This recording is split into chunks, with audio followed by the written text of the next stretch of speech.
Eckhart Tolle, autor de O Poder do Agora, mais de 5 milhões de livros vendidos no mundo. Vamos estar falando sobre um novo mundo, o despertar de uma nova consciência. Seria assim a aula 3. É um tipo de audiobook. Nós falamos sobre a evocação. Agora vamos dar sequência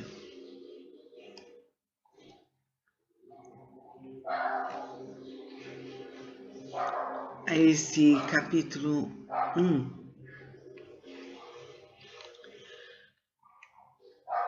desse autor que promove a libertação do ser. Desse autor que nos leva a nos aprofundar cada vez mais. Hoje o título é Um Distúrbio Herdado. Se examinarmos mais detidamente as antigas religiões e tradições espirituais da humanidade, veremos que por baixo de grande parte das diferenças superficiais que elas apresentam, há duas ideias centrais com as quais a maioria delas concorda. Embora as palavras usadas para explicar essas ideias sejam diversas, todas remetem a uma verdade fundamental dupla. Nesta sessão, abordarei uma de suas faces, a negativa, e na próxima, a positiva. Na primeira parte, ou aspecto ruim dessa verdade, é a compreensão de que o estado mental normal de quase todos os seres humanos contém um forte elemento do que podemos chamar de distúrbio ou disfunção, e até mesmo de loucura. Determinados ensinamentos fundamentais do hinduísmo talvez sejam os que mais se aproximem da ideia de que esse desajuste é uma forma de doença mental coletiva. Eles o chamam de Maya, o véu da ilusão. Ramana Maharshi, um dos maiores sábios indianos, afirma, sem rodeios, a mente é Maya, que significa a mente é ilusão. O budismo emprega termos diferentes. De acordo com o Buda, a mente humana, no seu estado normal, produz dukkha, termo Pali, que pode ser traduzido como sofrimento, insatisfação ou tristeza, entre outros. Para ele, essa é uma característica da condição humana. Não importa onde vamos, nem o que façamos, disse o mestre, encontraremos dukkha. Isso se manifestará em todas as situações, cedo ou tarde. De acordo com os ensinamentos cristãos, o estado coletivo normal da humanidade é de pecado original. A palavra pecado tem sido incompreendida ao longo dos séculos.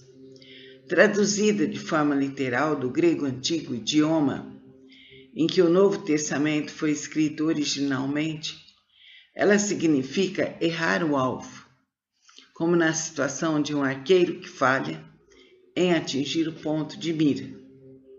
Assim, pecar quer dizer errar o sentido da existência humana. Corresponde a viver de maneira desorientada, cega, e, portanto, sofrer e causar sofrimento. Uma vez mais, essa palavra despojada de sua bagagem cultural e de sentidos equivocados, indica o distúrbio inerente à condição humana. As conquistas da civilização são admiráveis e inegáveis. Criamos obras sublimes de música, literatura, pintura, arquitetura e escultura. Mais recentemente, a ciência e a tecnologia estabeleceram mudanças radicais na maneira como vivemos e nos capacitaram a produzir inventos que teriam sido considerados miraculosos até mesmo dos anos atrás. Não há dúvida, A mente humana possui um altíssimo grau de inteligência. Ainda assim, essa inteligência é atingida pela loucura. A ciência e a tecnologia aumentaram o impacto destrutivo que o distúrbio da mente humana tem sobre o planeta, sobre as outras formas de vida e sobre as próprias pessoas. Por isso é na história do século XX que essa disfunção ou essa insanidade coletiva pode ser reconhecida com mais nitidez. Um fator adicional é que essa perturbação está de fato se intensificando e se acelerando. A Primeira Guerra Mundial eclodiu em 1914. Lutas destruidoras e cruéis, motivadas por medo, cobiça e desejo de poder, são ocorrências comuns em toda a história da nossa espécie, assim como foram a escravidão, a tortura e a violência disseminada infligidas por motivos religiosos e ideológicos. Os seres humanos sofreram mais nas mãos uns dos outros do que em decorrência de desastres naturais. Em 1914, a mente humana altamente inteligente inventou não só um motor de combustão interna, como também bombas, metralhadoras, submarinos, lança-chamas e gases venenosos. A inteligência a serviço da loucura. Nas trincheiras estáticas da guerra na França e na Bélgica, milhões de homens pereceram para ganhar alguns poucos quilômetros de lama. No fim do conflito, em 1918, os sobreviventes observaram horrorizados e incrédulos o saldo da devastação. 10 milhões de pessoas mortas e muito mais mutiladas ou desfiguradas. Nunca antes a loucura humana tivera consequências tão devastadoras e deixara efeitos tão evidentes. Mal sabiam eles que aquilo era apenas um começo. No fim do século XX, o número de pessoas mortas violentamente pela mão de outros chegou a mais de 100 milhões. Essas mortes foram causadas não apenas por guerras entre países, mas também pelo extermínio em massa e o genocídio, como a execução de 20 milhões de inimigos de classe, espiões e traidores na União Soviética durante o governo de Stalin, e o Holocausto na Alemanha nazista, que deixou um registro de horrores indescritíveis. Além disso, muitos morreram em incontáveis conflitos mais restritos, como a Guerra Civil Espanhola e o massacre de 1/4 da população do Camboja durante o regime do Khmer Vermelho. Basta assistirmos ao noticiário para ver que a loucura não arrefeceu. Ela continua no século XXI. Um dos aspectos do distúrbio coletivo da mente humana é a violência sem precedentes que estamos infligindo a outras formas de vida e ao próprio planeta. A destruição de florestas que produzem oxigênio, de outros seres vegetais e animais, os maus tratos aplicados a animais em propriedades rurais voltadas à produção comercial, o envenenamento de rios e oceano e do ar. Motivados pela cobiça, ignorantes de nossa interdependência do conjunto como um todo, persistimos num comportamento que, se continuar indiscriminadamente, resultará na nossa própria destruição. As manifestações coletivas de insanidade que se encontram na essência da condição humana constituem a maior parte da história da nossa espécie, e, em grande medida, essa história de loucura. Se ela fosse o relato do caso clínico de uma única pessoa, o diagnóstico seria: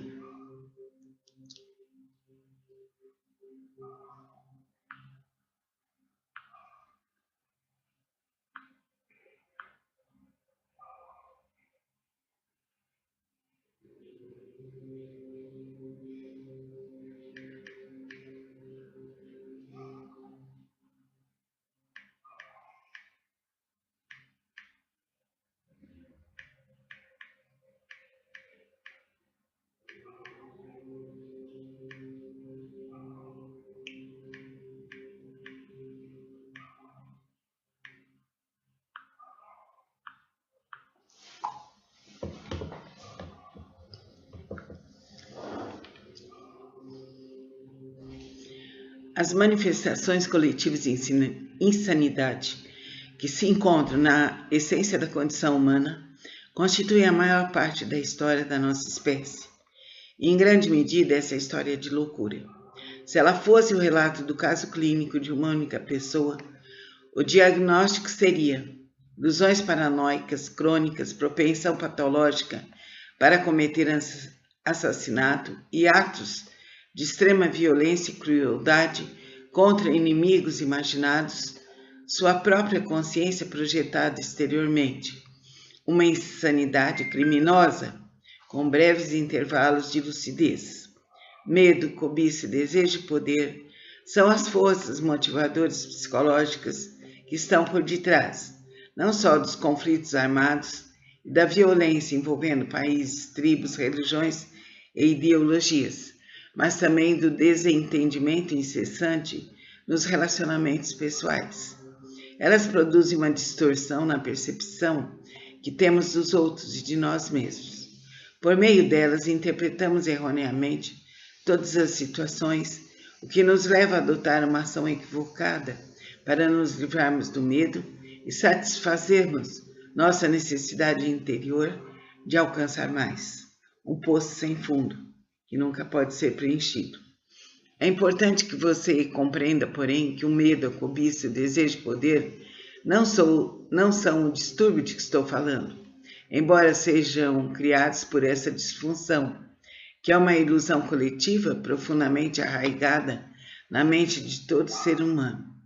Numerosos ensinamentos espirituais nos dizem para abandonar o medo e o desejo, mas em geral esses medos espirituais não atingem seu objetivo, não chegam à verdadeira causa do distúrbio. Medo, cobiça e desejo de poder não são os fatores causais supremos. Tentar ser uma pessoa boa, ou melhor, parece algo recomendável, evoluído a fazer. Ainda assim, não é um empreendimento que alguém consiga realizar com total sucesso, a não ser que ocorra uma mudança em sua consciência. Isso acontece como parte da mesma disfunção, uma forma mais sutil e rarefeita de destaque pessoal do desejo por mais e do fortalecimento da identidade conceitual do indivíduo, da sua imagem. Ninguém se torna bom tentando ser bom, e sim encontrando a bondade que existe dentro de si mesmo e permitindo que ela sobressaia. No entanto, essa qualidade só se distingue quando algo fundamental muda no estado de consciência da pessoa.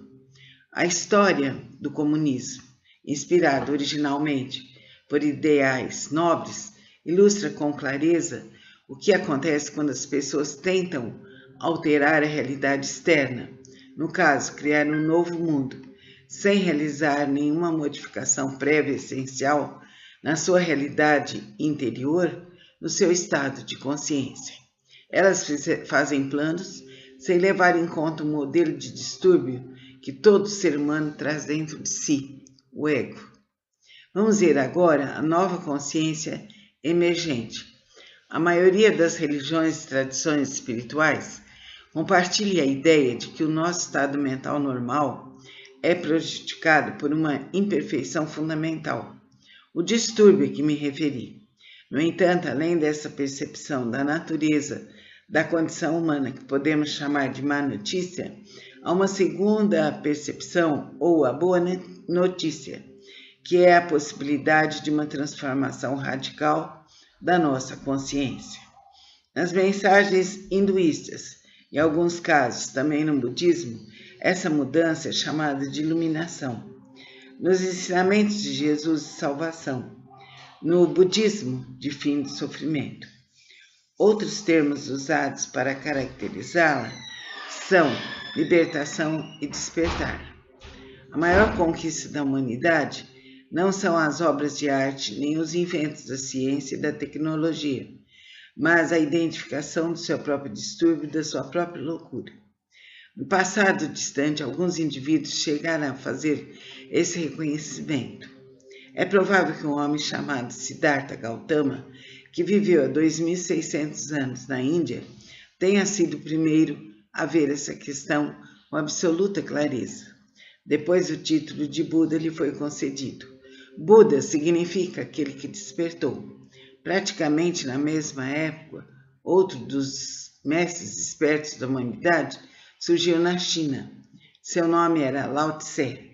Ele deixou um registro dos seus ensinamentos na forma de um dos livros espirituais mais profundos já escritos, o Tao Te Ching. Reconhecer a própria loucura marca, obviamente, o surgimento da sanidade, o início da cura e da transcendência. Uma nova dimensão da consciência começava então a emergir no planeta, a primeira tentativa de florescimento.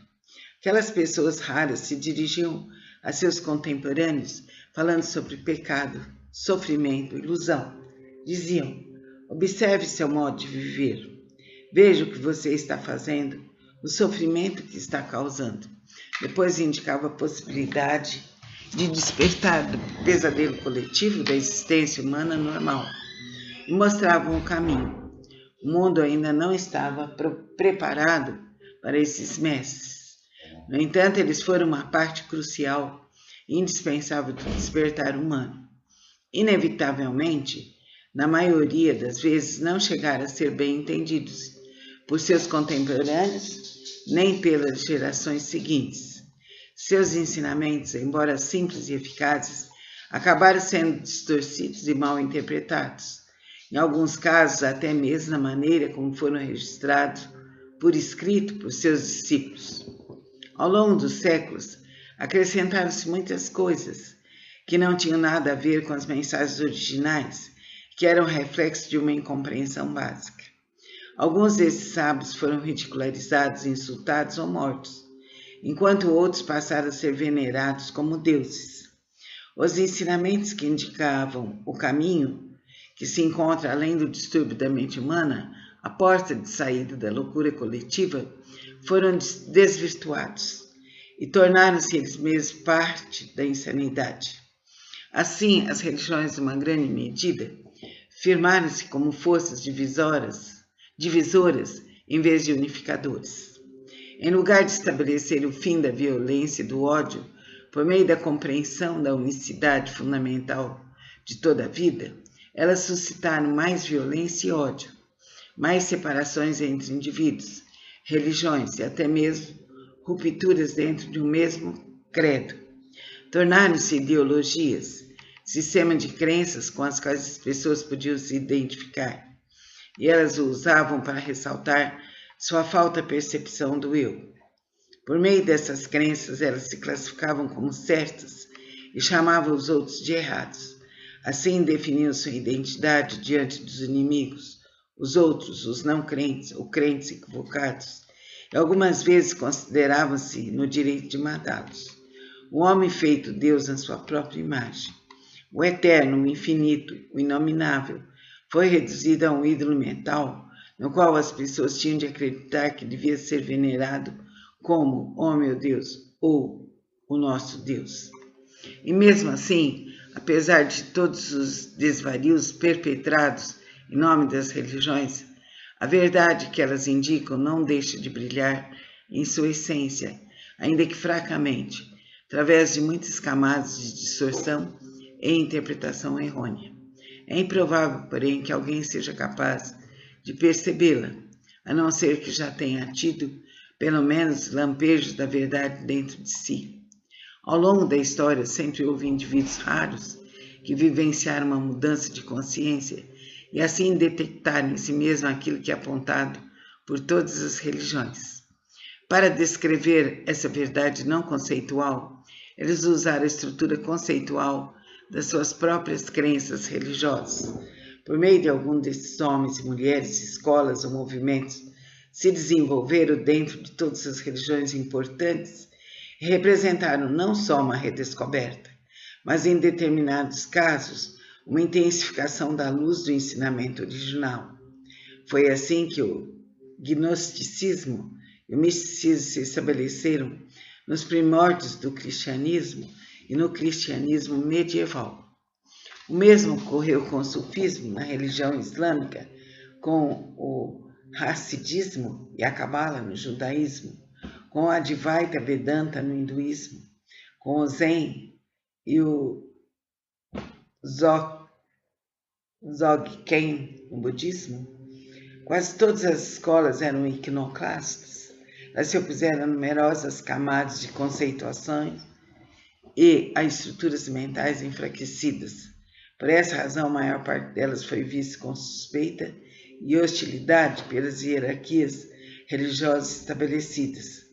Seus ensinamentos, ao contrário das doutrinas da religião principal, enfatizavam a compreensão e a transformação interior.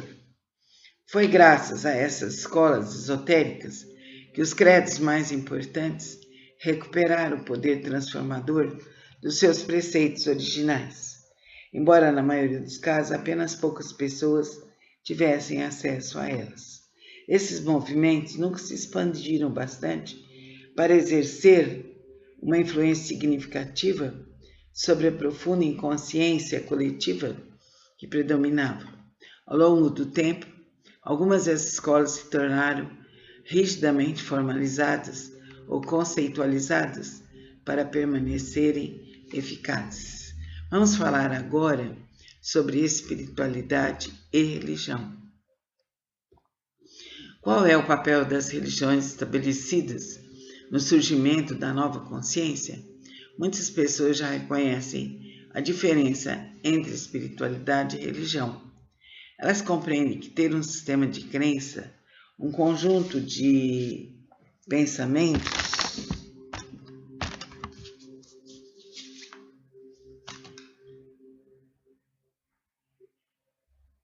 entendido como uma verdade absoluta, não torna ninguém espiritualizado. Não importa qual seja a natureza dessas convicções. Na realidade, quanto mais o indivíduo faz seus pensamentos, crenças, sua própria identidade, mais se distancia da dimensão espiritual que existe dentro dele. Muitas pessoas religiosas estão presas nesse nível. Para elas, a verdade equivale ao pensamento. Quando estão completamente identificadas com o pensamento, sua mente, consideram-se detentoras exclusivas da verdade, o que é uma tentativa inconsciente de proteger a própria identidade. Elas não compreendem as limitações do pensamento. A seus olhos, qualquer indivíduo que acredite, pense de modo diferente, está errado. Num passado não muito distante, isso lhes serviria de justificativa para matar alguém. E ainda há quem faça isso hoje em dia. Nova espiritualidade, a transformação da consciência está surgindo, em grande parte fora das estruturas das religiões institucionalizadas. Sempre houve bolsões de espiritualidade, até mesmo nas religiões dominadas pela mente, embora as hierarquias formais tentassem eliminá-los por considerá-los uma ameaça. O fato de que a espiritualidade está aparecendo em larga escala fora das estruturas religiosas é algo inteiramente novo. No passado, isso seria inconcebível, sobretudo no Ocidente, terra das culturas mais controladas pela mente, onde a igreja cristã detinha uma franquia virtual da espiritualidade. Ninguém podia falar a uma plateia sobre esse tema, nem publicar um livro sobre o assunto, sem a autorização da igreja. Caso contrário, seria silenciado. Hoje em dia, porém, mesmo dentro de determinadas crenças e religiões, há sinais de mudança. Isso é confortador. Qualquer pessoa se sente grata pelos sinais de abertura, como foram as visitas do Papa João Paulo II a uma mesquita e a uma sinagoga. Em parte como resultado dos ensinamentos espirituais que surgiram fora das religiões estabelecidas, mas também em decorrência da influência da antiga sabedoria do Oriente, um número cada vez maior de seguidores das religiões tradicionais tem sido capaz de deixar de lado a identificação com a forma, o dogma e um sistema de crenças rígido. Essas pessoas têm descoberto a profundidade original que está oculta em sua própria tradição espiritual, ao mesmo tempo que encontra profundidade dentro de si mesmo. Elas compreendem que seu grau de espiritualidade não está absolutamente relacionado com aquilo em que acreditam, porém que ele tem tudo a ver com seu estado de consciência. Isso, por sua vez, determina como alguém age no mundo e interage com os outros. Aqueles que não são capazes de ver além da forma ficam mais arraigados às suas crenças, isto é, a seus próprios pensamentos. Hoje em dia estamos testemunhando não apenas uma influência sem precedentes da consciência, como também uma resistência e uma intensificação do ego. Há instituições religiosas abertas à nova consciência, enquanto outras endurecem suas posições doutrinárias e se tornam parte de todas aquelas estruturas artificiais que o ego coletivo usa para se defender e revidar. Algumas igrejas e seitas, assim como determinados cultos ou movimentos religiosos, são, em essência, entidades egóicas coletivas, uma vez que se identificam rigidamente com suas convicções mentais. A exemplo do que fazem os adeptos de qualquer ideologia política fechada a todo tipo de interpretação alternativa da realidade. Mas o ego está destinado a se dissolver, e todas as suas estruturas rígidas, sejam elas instituições religiosas, corporações, governos ou entidades de outro tipo, irão se desintegrar de dentro para fora, mesmo que pareçam estar profundamente protegidas. As estruturas mais inflexíveis, as mais impermeáveis à mudança, serão as primeiras a desmoronar. Isso já aconteceu no caso do comunismo soviético. Por mais resguardado, por mais sólido e monolítico que se mostrasse, em poucos anos esse sistema se descompôs de dentro para fora. Ninguém tinha previsto esse fato. Todos foram surpreendidos, e há muito mais surpresas aguardando por nós. Seguimos com o título A Urgência da Transformação. Quando se vê diante de uma crise radical, quando seu antigo estilo de existir no mundo, de interagir com os outros, com o reino da natureza, não funciona mais, quando sua sobrevivência é ameaçada por problemas aparentemente incontornáveis, uma forma de vida individual, bem como uma espécie, morrerá ou ultrapassará as limitações da sua condição por meio de um salto evolutivo.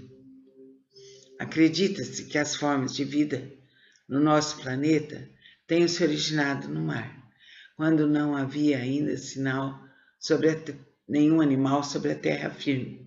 O mar já estava cheio de vida. Então, a certa altura, uma das criaturas marinhas deve ter começado a se aventurar pelo solo. Talvez ela tenha se arrastado por alguns centímetros, depois exausta por causa da enorme força gravitacional do planeta, pode ter voltado à água, onde a gravidade é quase inexistente, pois ali conseguiria viver com mais facilidade.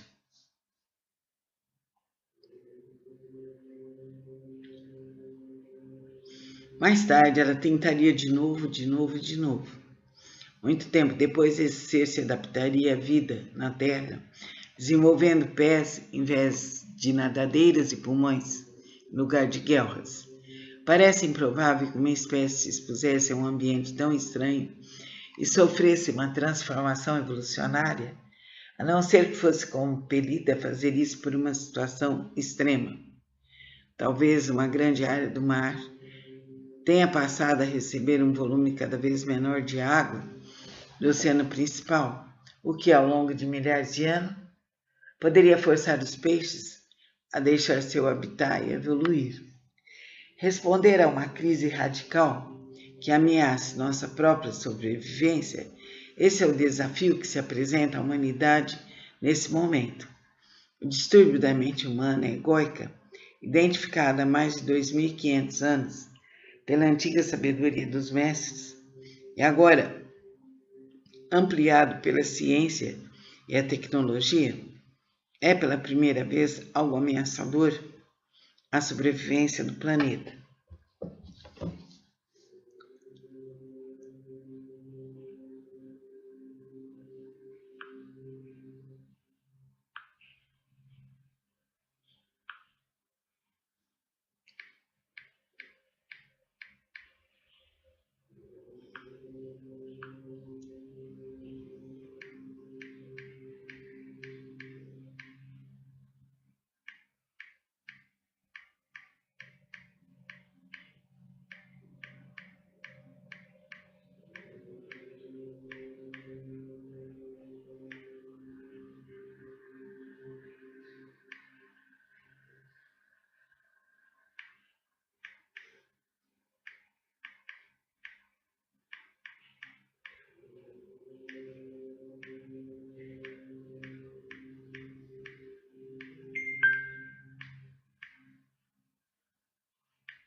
O distúrbio da mente humana egóica, identificado há mais de 2.500 anos pela antiga sabedoria dos mestres e agora ampliado pela ciência e a tecnologia, é pela primeira vez algo ameaçador à sobrevivência do planeta.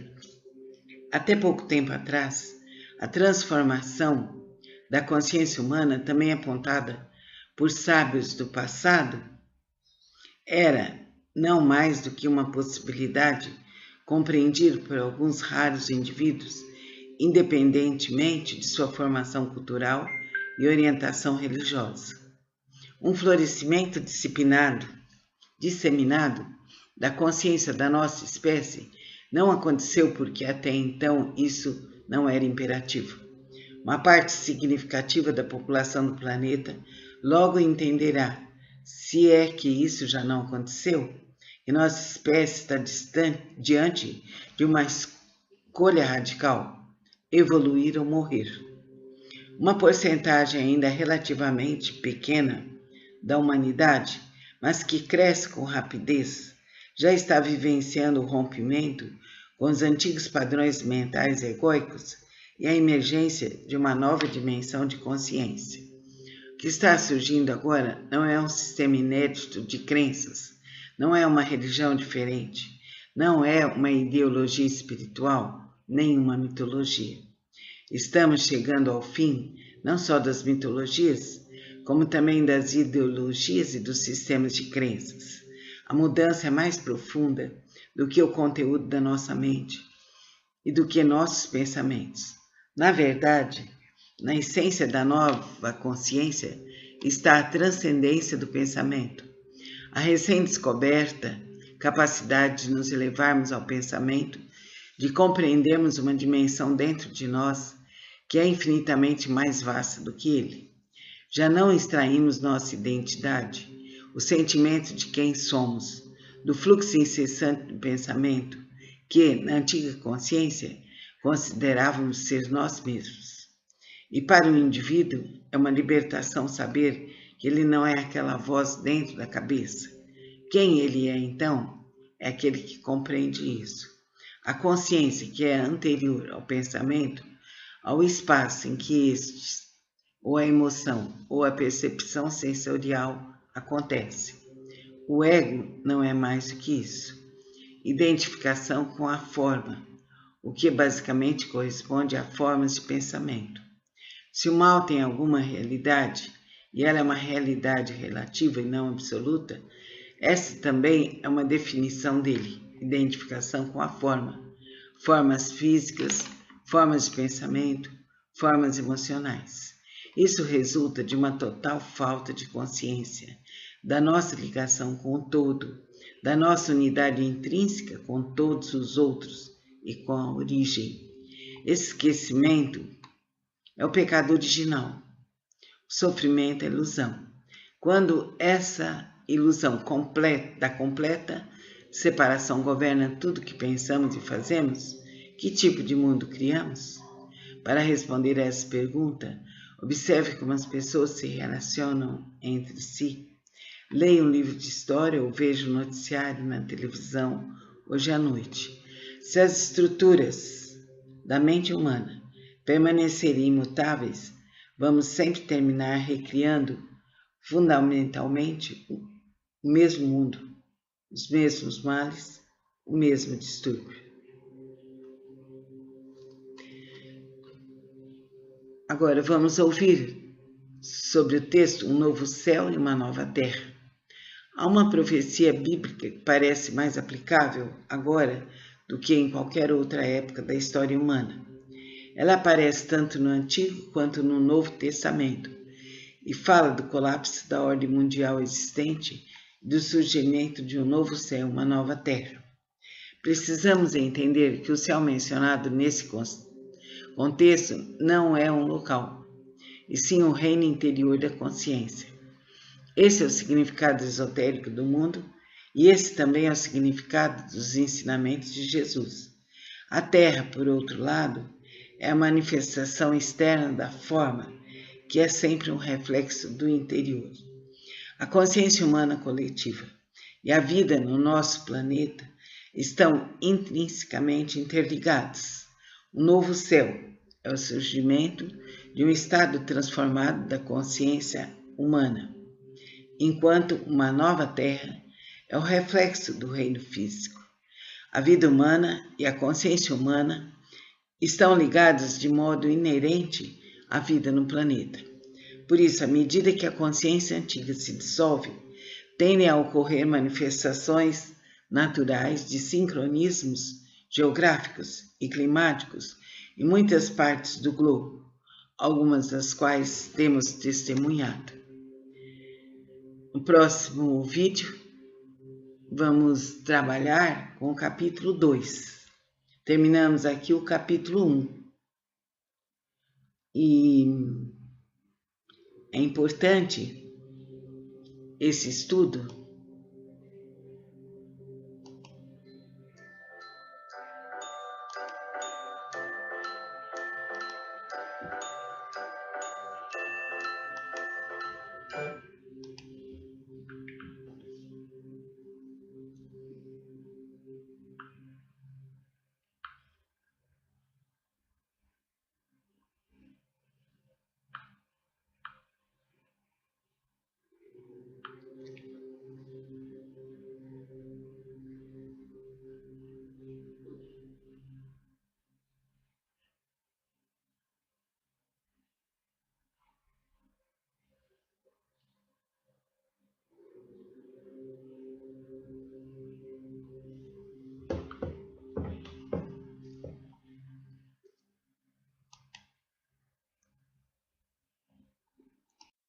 coluna verticalizada, feche seus olhos.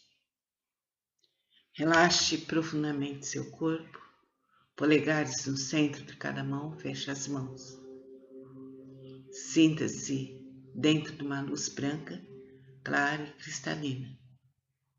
Inspire bem profundo pelas narinas. Expire profundamente pela boca. Segure a sucção abdominal. 1, 2, 3. Relaxe. Vamos inspirar novamente, bem profundo, focalizando a luz branca, a luz da paz, a luz da ternura, a luz da suavidade. Expire pela boca, doce e suavemente. Contraia o abdômen.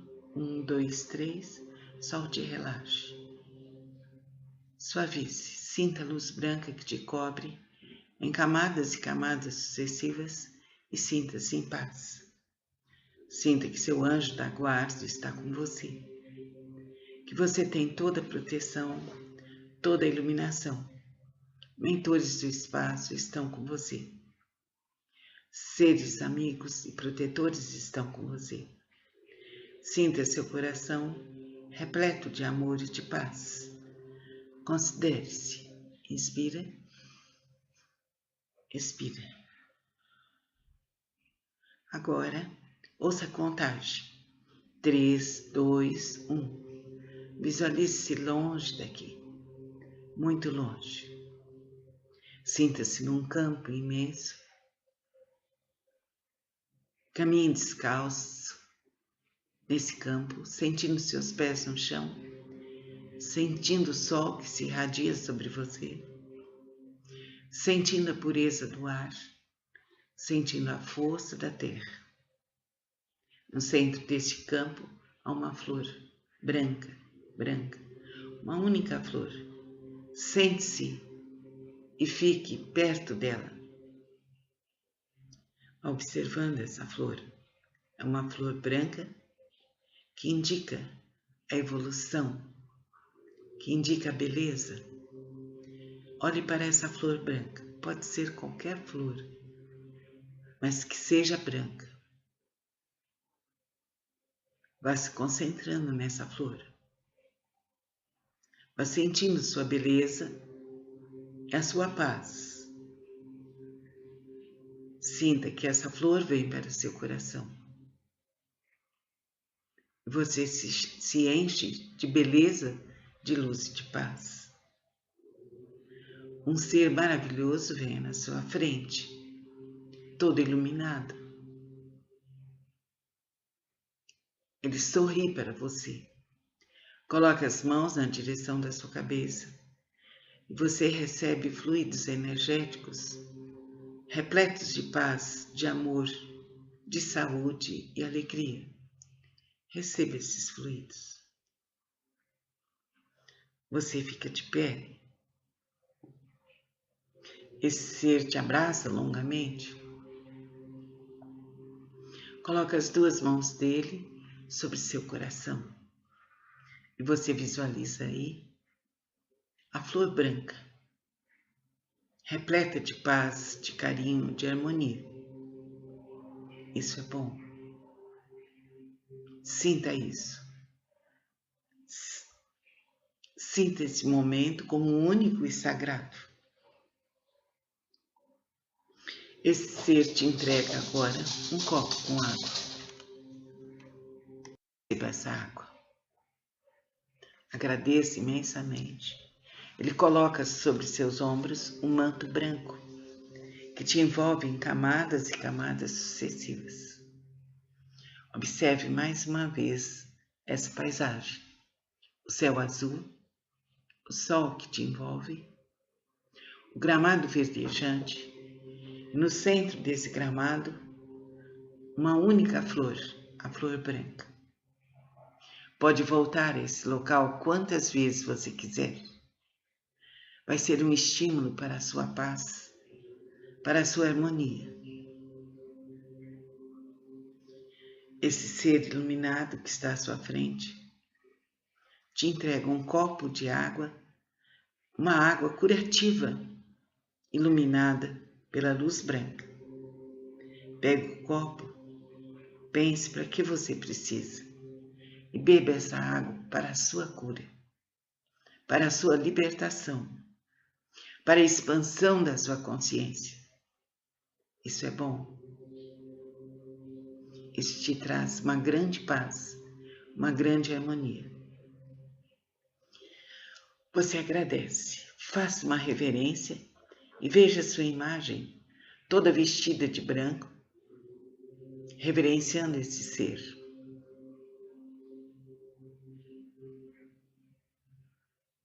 Pode voltar a encontrá-lo quantas vezes você quiser. Guarde essa imagem. Guarde esse momento como um momento significativo de sua vida. Nesse momento você volita pelo espaço. Vai espalhar a luz branca em todo o universo, em todo o seu planeta, em todo o seu país, estado, na sua cidade, no seu lar, na sua rua, na casa dos vizinhos, em todo o bairro, e tudo está dentro de cúpulas brancas de luz. Esferas luminosas brancas se espalham em todas as direções e todos os seres vivos são abençoados e iluminados. Vá para onde está seu corpo físico. Observe esse corpo que te serve a uma certa distância.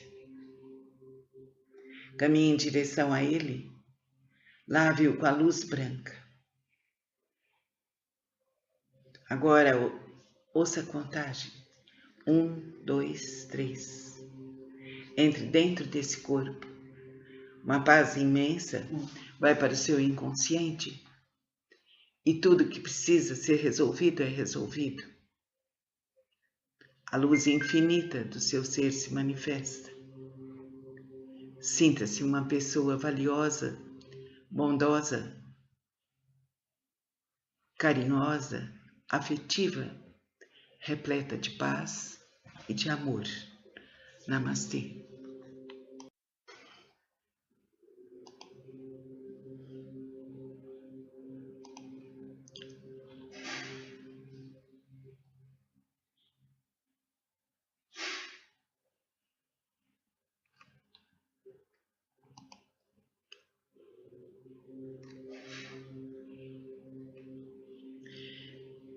Eckhart Tolle, autor de Poder do Agora, mais de 5 milhões de livros vendidos no mundo. Vamos estar falando sobre um novo mundo, o despertar de uma nova consciência. Seria assim a aula 3. É um tipo de audiobook.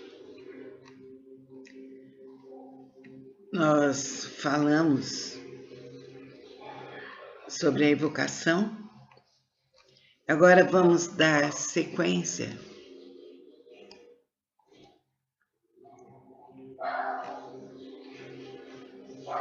a esse capítulo 1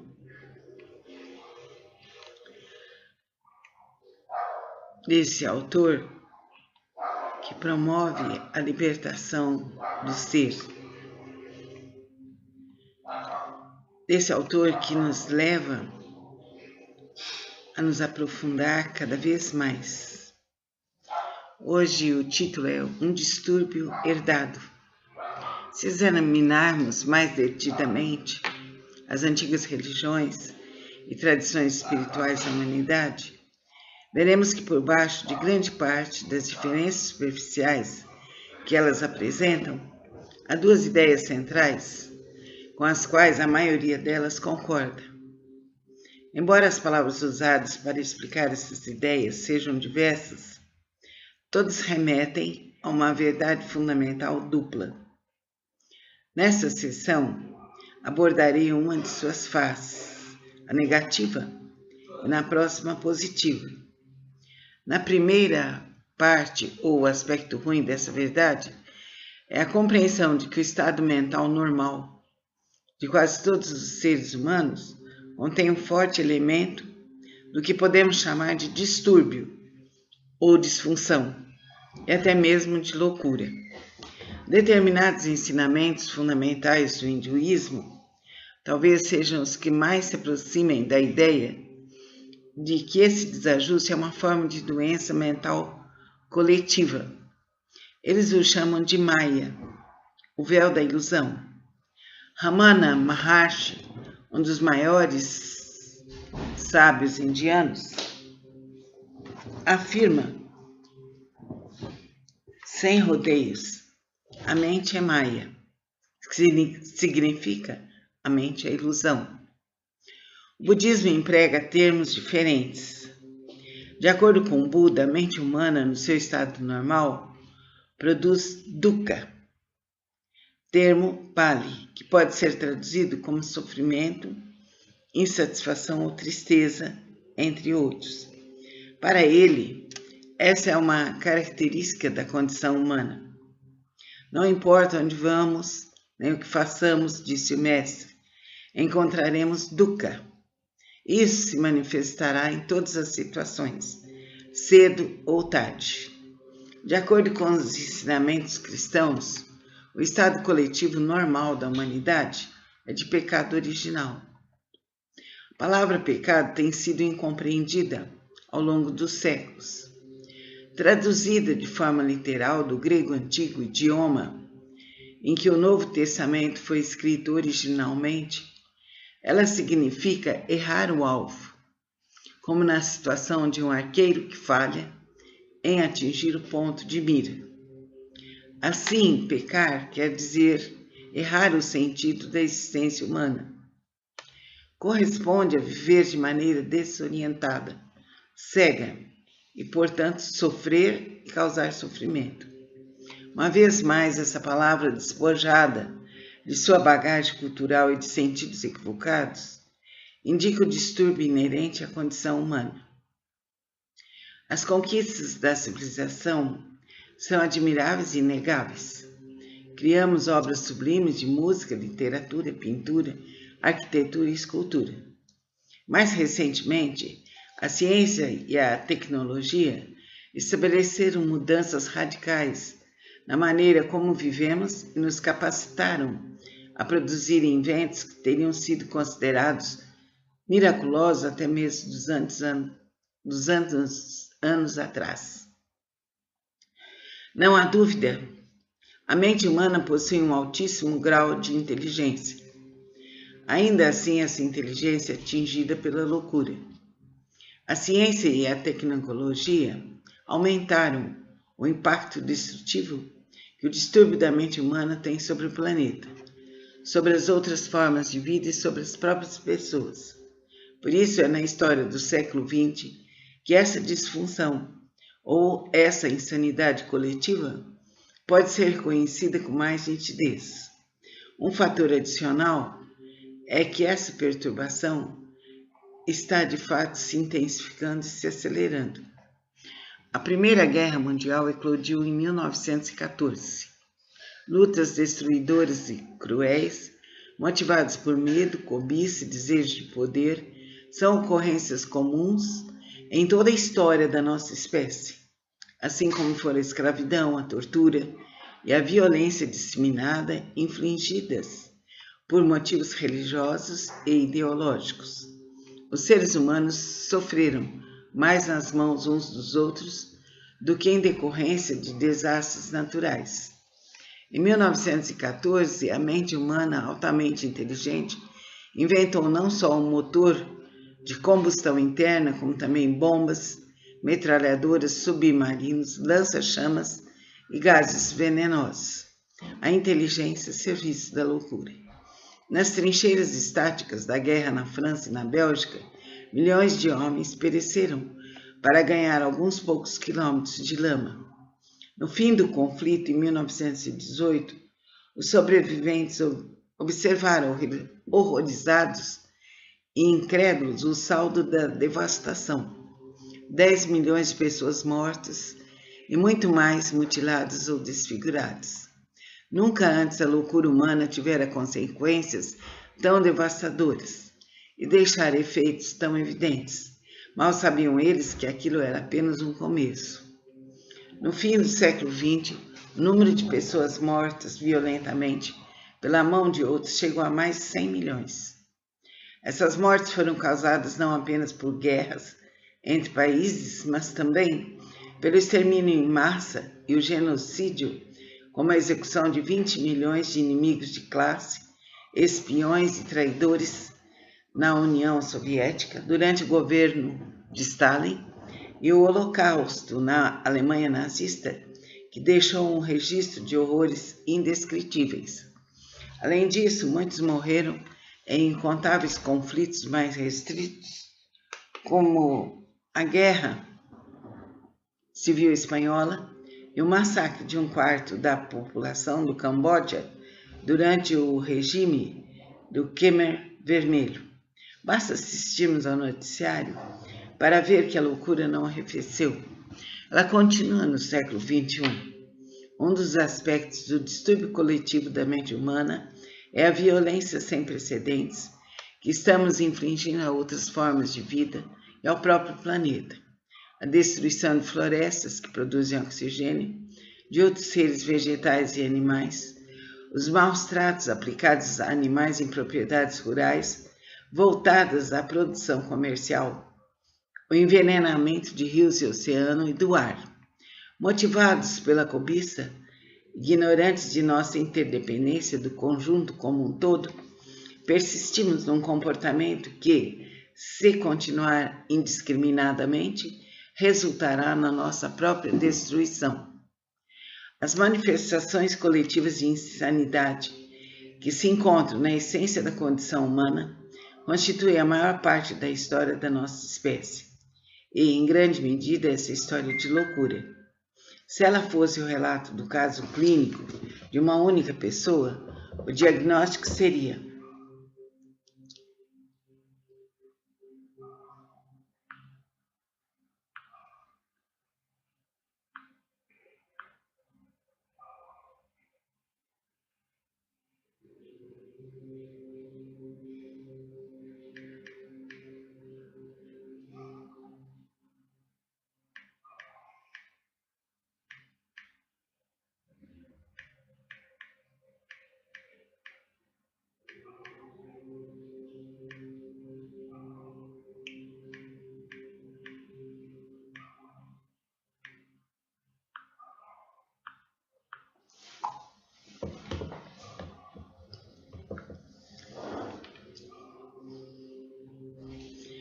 As manifestações coletivas de insanidade que se encontram na essência da condição humana constituem a maior parte da história da nossa espécie.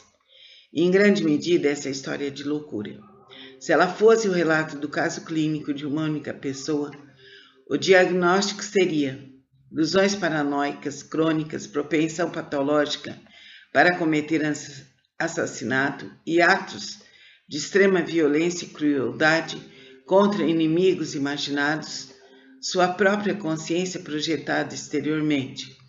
Uma insanidade criminosa com breves intervalos de lucidez. Medo, cobiça e desejo de poder são as forças motivadoras psicológicas que estão por detrás, não só dos conflitos armados e da violência envolvendo países, tribos, religiões e ideologias, mas também do desentendimento incessante nos relacionamentos pessoais. Elas produzem uma distorção na percepção que temos dos outros e de nós mesmos. Por meio delas, interpretamos erroneamente todas as situações, o que nos leva a adotar uma ação equivocada para nos livrarmos do medo e satisfazermos nossa necessidade interior de alcançar mais, um poço sem fundo, que nunca pode ser preenchido. É importante que você compreenda, porém, que o medo, a cobiça e o desejo de poder não são o distúrbio de que estou falando, embora sejam criados por essa disfunção, que é uma ilusão coletiva profundamente arraigada na mente de todo ser humano. Numerosos ensinamentos espirituais nos dizem para abandonar o medo e o desejo, mas em geral esses medos espirituais não atingem seu objetivo, não chegam à verdadeira causa do distúrbio. Medo, cobiça e desejo de poder não são os fatores causais supremos. Tentar ser uma pessoa boa, ou melhor, parece algo recomendável, evoluído a fazer. Ainda assim, não é um empreendimento que alguém consiga realizar com total sucesso, a não ser que ocorra uma mudança em sua consciência. Isso acontece como parte da mesma disfunção, uma forma mais sutil e rarefeita de destaque pessoal do desejo por mais e do fortalecimento da identidade conceitual do indivíduo, da sua imagem. Ninguém se torna bom tentando ser bom, e sim encontrando a bondade que existe dentro de si mesmo e permitindo que ela sobressaia. No entanto, essa qualidade só se distingue quando algo fundamental muda no estado de consciência da pessoa. A história do comunismo, inspirada originalmente por ideais nobres, ilustra com clareza o que acontece quando as pessoas tentam alterar a realidade externa, no caso, criar um novo mundo, sem realizar nenhuma modificação prévia essencial na sua realidade interior, no seu estado de consciência. Elas fazem planos sem levar em conta o modelo de distúrbio que todo ser humano traz dentro de si, o ego.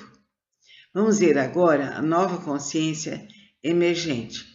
A maioria das religiões e tradições espirituais compartilha a ideia de que o nosso estado mental normal é prejudicado por uma imperfeição fundamental, o distúrbio a que me referi.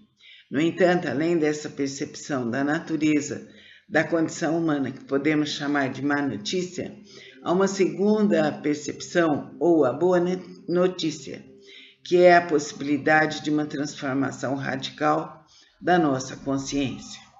Nas mensagens hinduístas, em alguns casos também no budismo, essa mudança é chamada de iluminação. Nos ensinamentos de Jesus de salvação, no budismo de fim do sofrimento. Outros termos usados para caracterizá-la são libertação e despertar. A maior conquista da humanidade não são as obras de arte nem os inventos da ciência e da tecnologia, mas a identificação do seu próprio distúrbio e da sua própria loucura. No passado distante, alguns indivíduos chegaram a fazer esse reconhecimento. É provável que um homem chamado Siddhartha Gautama, que viveu há 2.600 anos na Índia, tenha sido o primeiro a ver essa questão com absoluta clareza.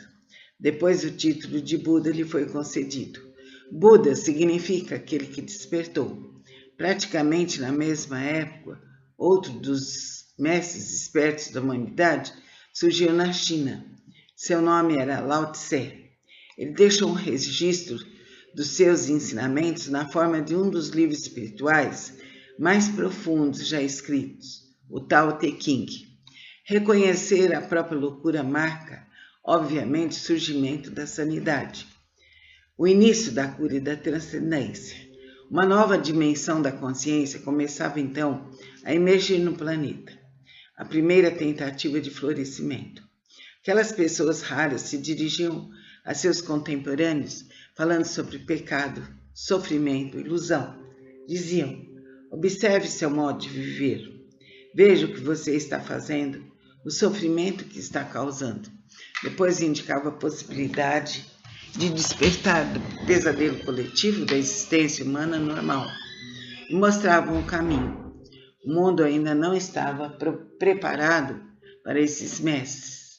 No entanto, eles foram uma parte crucial e indispensável do despertar humano. Inevitavelmente, na maioria das vezes, não chegaram a ser bem entendidos por seus contemporâneos nem pelas gerações seguintes. Seus ensinamentos, embora simples e eficazes, acabaram sendo distorcidos e mal interpretados. Em alguns casos, até mesmo na maneira como foram registrados por escrito por seus discípulos. Ao longo dos séculos, acrescentaram-se muitas coisas que não tinham nada a ver com as mensagens originais, que eram reflexo de uma incompreensão básica. Alguns desses sábios foram ridicularizados, insultados ou mortos, enquanto outros passaram a ser venerados como deuses. Os ensinamentos que indicavam o caminho que se encontra além do distúrbio da mente humana, a porta de saída da loucura coletiva, foram desvirtuados e tornaram-se eles mesmos parte da insanidade. Assim, as religiões, em uma grande medida, firmaram-se como forças divisoras em vez de unificadores. Em lugar de estabelecer o fim da violência e do ódio por meio da compreensão da unicidade fundamental de toda a vida, elas suscitaram mais violência e ódio, mais separações entre indivíduos, religiões e até mesmo rupturas dentro de um mesmo credo. Tornaram-se ideologias, sistema de crenças com as quais as pessoas podiam se identificar, e elas o usavam para ressaltar sua falta de percepção do eu. Por meio dessas crenças, elas se classificavam como certas e chamavam os outros de errados. Assim definiam sua identidade diante dos inimigos, os outros, os não crentes ou crentes equivocados, e algumas vezes consideravam-se no direito de matá-los. O homem feito Deus na sua própria imagem, o eterno, o infinito, o inominável, foi reduzido a um ídolo mental, no qual as pessoas tinham de acreditar que devia ser venerado como, oh meu Deus, ou o nosso Deus. E mesmo assim, apesar de todos os desvarios perpetrados em nome das religiões, a verdade que elas indicam não deixa de brilhar em sua essência, ainda que fracamente, através de muitas camadas de distorção e interpretação errônea. É improvável, porém, que alguém seja capaz de percebê-la, a não ser que já tenha tido, pelo menos, lampejos da verdade dentro de si. Ao longo da história, sempre houve indivíduos raros que vivenciaram uma mudança de consciência e assim detectaram em si mesmo aquilo que é apontado por todas as religiões. Para descrever essa verdade não conceitual, eles usaram a estrutura conceitual das suas próprias crenças religiosas. Por meio de algum desses homens e mulheres, escolas ou movimentos se desenvolveram dentro de todas as religiões importantes e representaram não só uma redescoberta, mas em determinados casos, uma intensificação da luz do ensinamento original. Foi assim que o gnosticismo e o misticismo se estabeleceram nos primórdios do cristianismo e no cristianismo medieval. O mesmo ocorreu com o sufismo na religião islâmica, com o hassidismo e a cabala no judaísmo, com a Advaita Vedanta no hinduísmo, com o Zen e o Dzogchen no budismo, quase todas as escolas eram iconoclastas. Elas se opuseram a numerosas camadas de conceituações e a estruturas mentais enfraquecidas. Por essa razão, a maior parte delas foi vista com suspeita e hostilidade pelas hierarquias religiosas estabelecidas. Seus ensinamentos, ao contrário das doutrinas da religião principal, enfatizavam a compreensão e a transformação interior. Foi graças a essas escolas esotéricas que os credos mais importantes recuperaram o poder transformador dos seus preceitos originais, embora na maioria dos casos apenas poucas pessoas tivessem acesso a elas. Esses movimentos nunca se expandiram bastante para exercer uma influência significativa sobre a profunda inconsciência coletiva que predominava. Ao longo do tempo, algumas dessas escolas se tornaram rigidamente formalizadas ou conceitualizadas para permanecerem eficazes. Vamos falar agora sobre espiritualidade e religião. Qual é o papel das religiões estabelecidas no surgimento da nova consciência? Muitas pessoas já reconhecem a diferença entre espiritualidade e religião.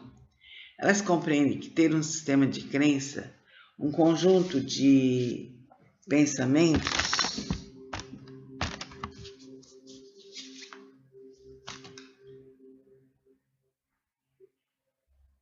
entendido como uma verdade absoluta, não torna ninguém espiritualizado.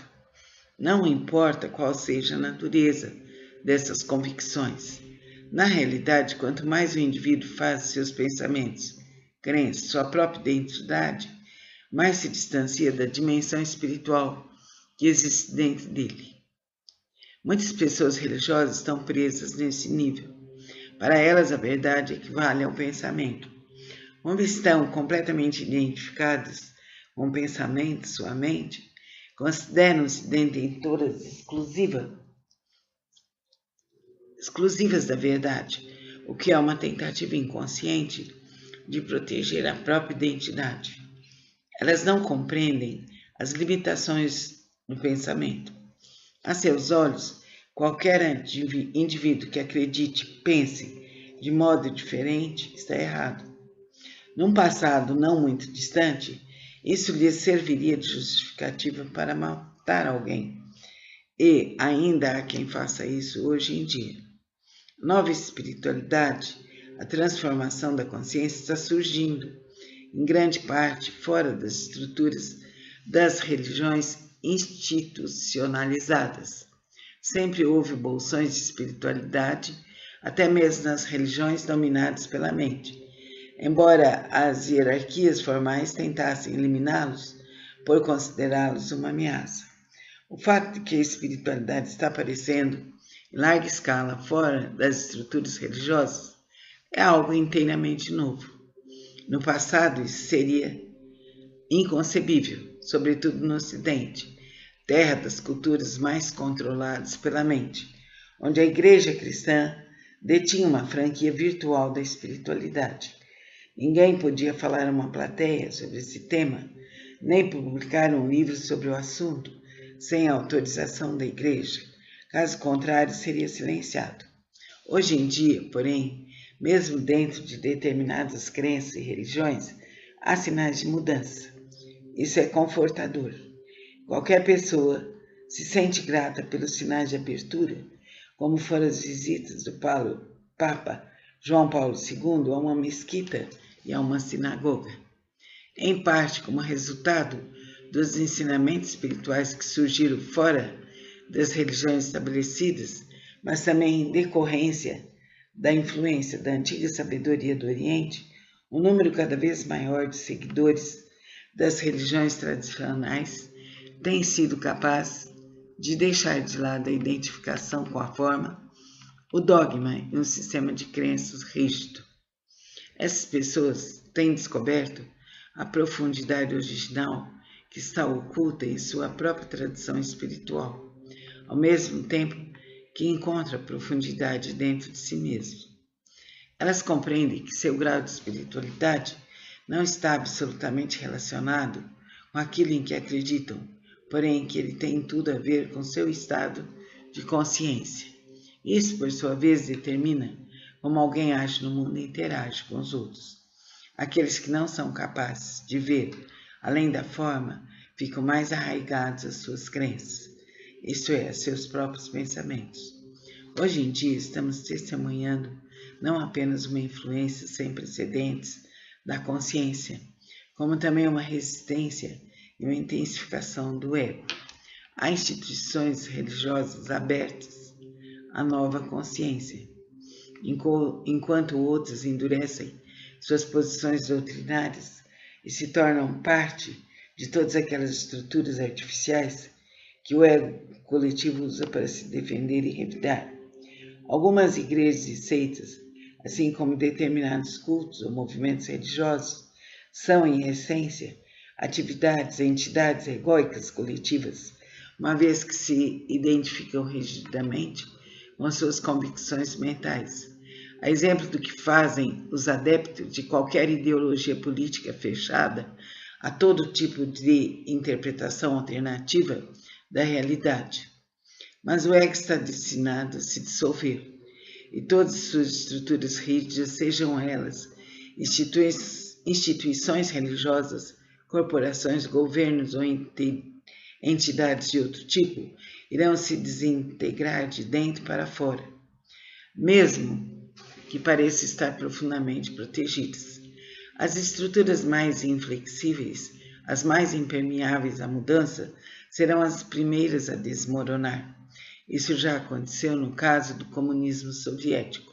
Por mais resguardado, por mais sólido e monolítico que se mostrasse, em poucos anos esse sistema se descompôs de dentro para fora. Ninguém tinha previsto esse fato. Todos foram surpreendidos, e há muito mais surpresas aguardando por nós. Seguimos com o título A Urgência da Transformação. Quando se vê diante de uma crise radical, quando seu antigo estilo de existir no mundo, de interagir com os outros, com o reino da natureza, não funciona mais, quando sua sobrevivência é ameaçada por problemas aparentemente incontornáveis, uma forma de vida individual, bem como uma espécie, morrerá ou ultrapassará as limitações da sua condição por meio de um salto evolutivo. Acredita-se que as formas de vida no nosso planeta tenham se originado no mar, quando não havia ainda sinal sobre nenhum animal sobre a terra firme. O mar já estava cheio de vida. Então, a certa altura, uma das criaturas marinhas deve ter começado a se aventurar pelo solo. Talvez ela tenha se arrastado por alguns centímetros, depois exausta por causa da enorme força gravitacional do planeta, pode ter voltado à água, onde a gravidade é quase inexistente, pois ali conseguiria viver com mais facilidade.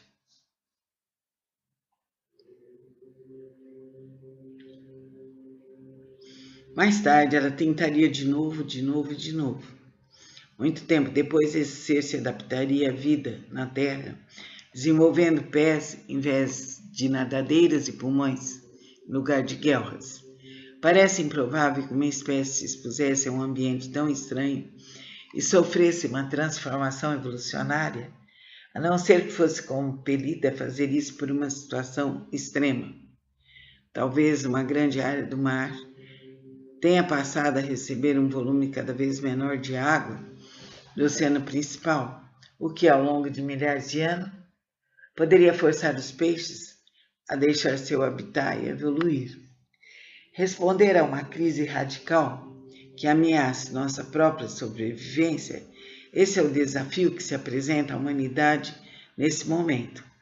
O distúrbio da mente humana egóica, identificado há mais de 2.500 anos pela antiga sabedoria dos mestres, e agora ampliado pela ciência e a tecnologia, é pela primeira vez algo ameaçador à sobrevivência do planeta.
O distúrbio da mente humana egóica, identificado há mais de 2.500 anos pela antiga sabedoria dos mestres e agora ampliado pela ciência e a tecnologia, é pela primeira vez algo ameaçador à sobrevivência do planeta.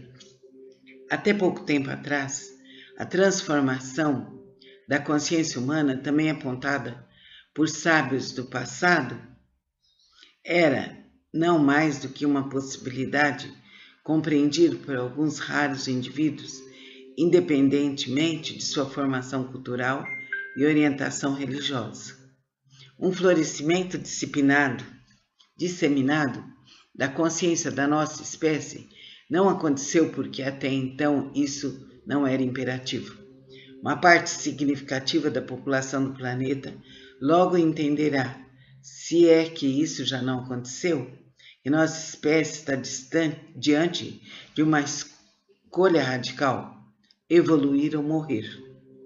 Uma porcentagem ainda relativamente pequena da humanidade, mas que cresce com rapidez, já está vivenciando o rompimento com os antigos padrões mentais egóicos e a emergência de uma nova dimensão de consciência.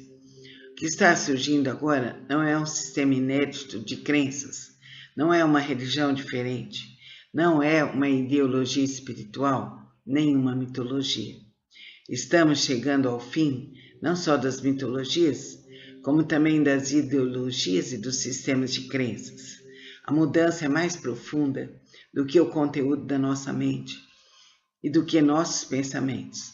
Na verdade, na essência da nova consciência está a transcendência do pensamento, a recém-descoberta capacidade de nos elevarmos ao pensamento, de compreendermos uma dimensão dentro de nós que é infinitamente mais vasta do que ele.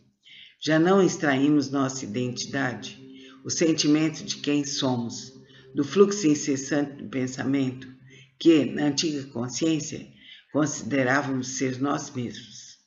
E para o indivíduo é uma libertação saber que ele não é aquela voz dentro da cabeça. Quem ele é, então, é aquele que compreende isso. A consciência que é anterior ao pensamento, ao espaço em que estes, ou a emoção, ou a percepção sensorial acontece. O ego não é mais do que isso. Identificação com a forma, o que basicamente corresponde a formas de pensamento. Se o mal tem alguma realidade, e ela é uma realidade relativa e não absoluta, essa também é uma definição dele, identificação com a forma, formas físicas, formas de pensamento, formas emocionais. Isso resulta de uma total falta de consciência da nossa ligação com o todo, da nossa unidade intrínseca com todos os outros e com a origem. Esse esquecimento é o pecado original. O sofrimento é ilusão. Quando essa ilusão da completa separação governa tudo que pensamos e fazemos, que tipo de mundo criamos? Para responder a essa pergunta, observe como as pessoas se relacionam entre si. Leia um livro de história ou veja o noticiário na televisão hoje à noite. Se as estruturas da mente humana permanecerem imutáveis, vamos sempre terminar recriando fundamentalmente o mesmo mundo, os mesmos males, o mesmo distúrbio. Agora vamos ouvir sobre o texto Um Novo Céu e uma Nova Terra. Há uma profecia bíblica que parece mais aplicável agora do que em qualquer outra época da história humana. Ela aparece tanto no Antigo quanto no Novo Testamento e fala do colapso da ordem mundial existente e do surgimento de um novo céu, uma nova terra. Precisamos entender que o céu mencionado nesse contexto não é um local, e sim um reino interior da consciência. Esse é o significado esotérico do mundo e esse também é o significado dos ensinamentos de Jesus. A Terra, por outro lado, é a manifestação externa da forma, que é sempre um reflexo do interior. A consciência humana coletiva e a vida no nosso planeta estão intrinsecamente interligados. O novo céu é o surgimento de um estado transformado da consciência humana, enquanto uma nova terra é o reflexo do reino físico. A vida humana e a consciência humana estão ligadas de modo inerente à vida no planeta. Por isso, à medida que a consciência antiga se dissolve, tendem a ocorrer manifestações naturais de sincronismos geográficos e climáticos em muitas partes do globo, algumas das quais temos testemunhado. No próximo vídeo, vamos trabalhar com o capítulo 2. Terminamos aqui o capítulo 1. E é importante esse estudo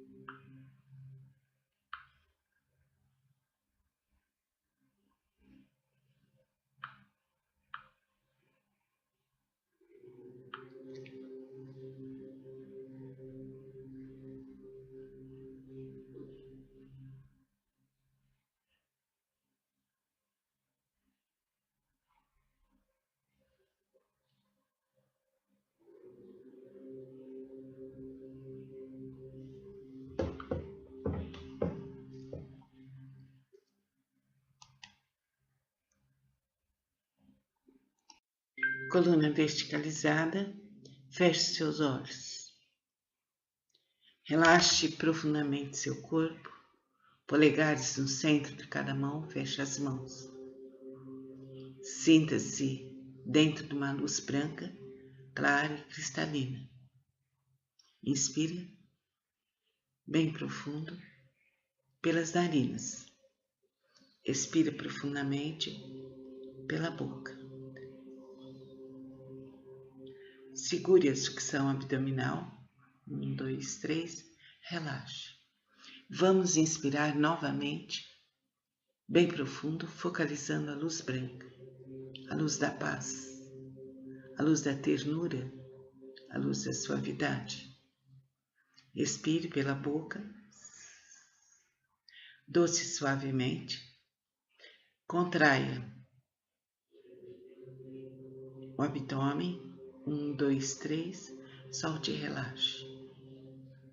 Suavize. Sinta a luz branca que te cobre em camadas e camadas sucessivas e sinta-se em paz. Sinta que seu anjo da guarda está com você, que você tem toda a proteção, toda a iluminação. Mentores do espaço estão com você. Seres amigos e protetores estão com você. Sinta seu coração repleto de amor e de paz. Considere-se. Inspira. Expira. Agora, ouça a contagem. 3, 2, 1. Visualize-se longe daqui, muito longe. Sinta-se num campo imenso. Caminhe descalço nesse campo, sentindo seus pés no chão, sentindo o sol que se irradia sobre você, sentindo a pureza do ar, sentindo a força da terra. No centro desse campo há uma flor branca, uma única flor. Sente-se e fique perto dela, observando essa flor. É uma flor branca que indica a evolução, que indica a beleza. Olhe para essa flor branca. Pode ser qualquer flor, mas que seja branca. Vá se concentrando nessa flor. Vá sentindo sua beleza e a sua paz. Sinta que essa flor vem para o seu coração. Você se enche de beleza, de luz e de paz. um ser maravilhoso vem na sua frente, todo iluminado. Ele sorri para você. Coloca as mãos na direção da sua cabeça e você recebe fluidos energéticos repletos de paz, de amor, de saúde e alegria. Receba esses fluidos. Você fica de pé. Esse ser te abraça longamente. Coloca as duas mãos dele sobre seu coração. E você visualiza aí a flor branca, repleta de paz, de carinho, de harmonia. Isso é bom. Sinta isso. Sinta esse momento como único e sagrado. Esse ser te entrega agora um copo com água. Beba essa água. Agradeça imensamente. Ele coloca sobre seus ombros um manto branco que te envolve em camadas e camadas sucessivas. Observe mais uma vez essa paisagem. O céu azul, o sol que te envolve, o gramado verdejante, e no centro desse gramado, uma única flor, a flor branca. Pode voltar a esse local quantas vezes você quiser. Vai ser um estímulo para a sua paz, para a sua harmonia. Esse ser iluminado que está à sua frente te entrega um copo de água, uma água curativa, iluminada pela luz branca. Pegue o copo, pense para que você precisa e beba essa água para a sua cura, para a sua libertação, para a expansão da sua consciência. Isso é bom. Isso te traz uma grande paz, uma grande harmonia.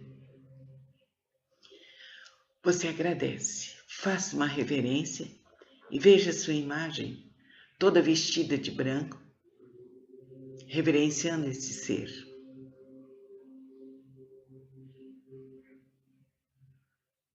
Pode voltar a encontrá-lo quantas vezes você quiser. Guarde essa imagem. Guarde esse momento como um momento significativo de sua vida. Nesse momento você volita pelo espaço.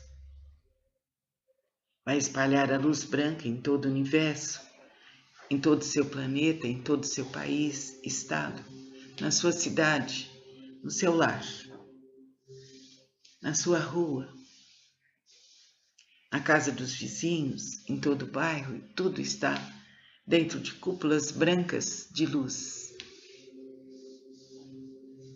Esferas luminosas brancas se espalham em todas as direções e todos os seres vivos são abençoados e iluminados. Vá para onde está seu corpo físico. Observe esse corpo que te serve a uma certa distância. Caminhe em direção a ele. Lave-o com a luz branca. Agora ouça a contagem. 1, 2, 3. Entre dentro desse corpo. Uma paz imensa vai para o seu inconsciente e tudo que precisa ser resolvido é resolvido.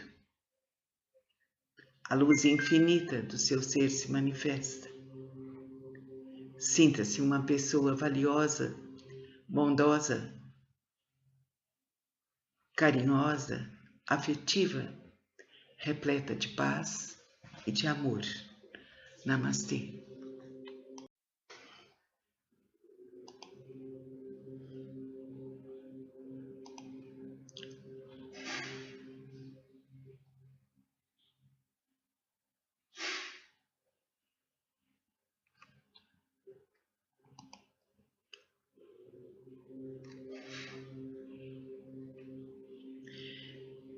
Eckhart Tolle,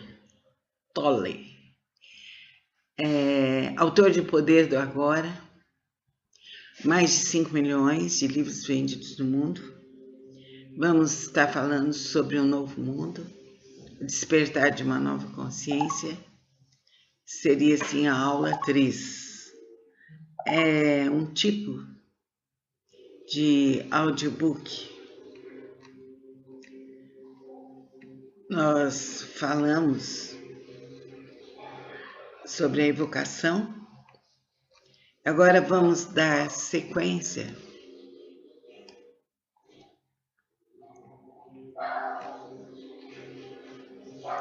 a esse capítulo 1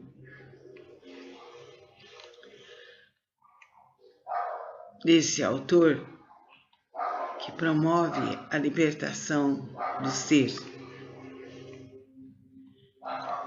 Desse autor que nos leva a nos aprofundar cada vez mais. Hoje o título é Um Distúrbio Herdado.